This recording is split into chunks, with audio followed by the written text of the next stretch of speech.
আসসালামু আলাইকুম। না, আলামত কিন্তু ভালো না, মোটেও ভালো ঠেকছে না। পার্বত্য চট্টগ্রাম নিয়ে গভীর ষড়যন্ত্র। পার্বত্য চট্টগ্রাম নিয়ে গভীর ষড়যন্ত্র চলছে। সেই ষড়যন্ত্র মোকাবেলা করার জন্য স্বরাষ্ট্রমন্ত্রী সালাউদ্দিন আহমেদ জনগণের প্রতি আহ্বান করেছেন। তিনি বলছেন, জনগণকে নিয়েই এই ষড়যন্ত্র মোকাবেলা করতে হবে। এই কথার মানে কিন্তু অনেক গভীর। সালাউদ্দিন আহমেদের এই কথাতে বোঝা যাচ্ছে পরিস্থিতি নিয়ন্ত্রণের বাইরে চলে যাচ্ছে। তাই তিনি জনগণকে আহ্বান করছেন। তিনি বলছেন, জনগণকে সাথে নিয়ে এই ষড়যন্ত্র মোকাবেলা করতে হবে। পার্বত্য চট্টগ্রাম নিয়ে গভীর ষড়যন্ত্র চলছে। এই খবরটি যখন আমার চোখে পড়ল, তখন রাত অনেক গভীর। তবু এই ভিডিওটি করছি, কারণ এটা উদ্বিগ্ন হওয়ার মতো বিষয়।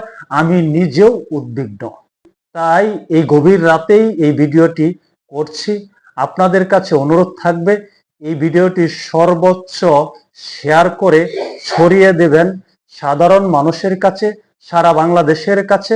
সারা বাংলাদেশের মানুষ যেন সচেতন থাকে, এই ষড়যন্ত্র মোকাবেলা করার জন্য যেন প্রস্তুত থাকে। যেহেতু স্বরাষ্ট্রমন্ত্রী নিজেই বলছেন পার্বত্য চট্টগ্রাম নিয়ে গভীর ষড়যন্ত্র চলছে, আর সেই ষড়যন্ত্র মোকাবেলা করার জন্য সাধারণ জনগণকে আহ্বান করছেন, তাই সকলের জানা প্রয়োজন।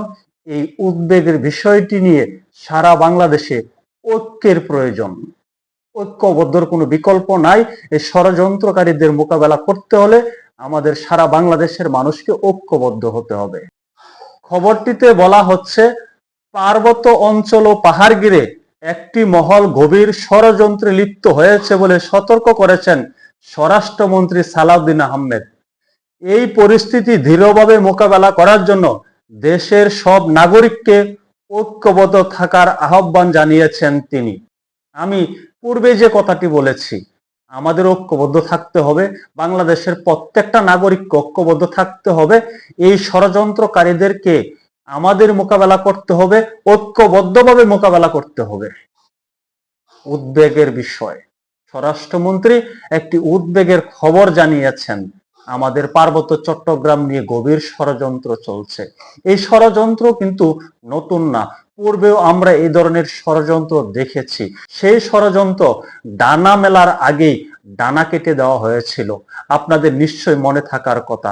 কুকিচিং যখন পার্বত্য চট্টগ্রাম নিয়ে তাদের একটি স্বাধীন রাষ্ট্রের মানচিত্র প্রকাশ করেছিল, তখন সেই কুকিচিংকে কিন্তু বাধ্য করা হয়েছিল তাদের ভুল স্বীকার করতে। তখন আওয়ামী লীগ সরকার ছিল।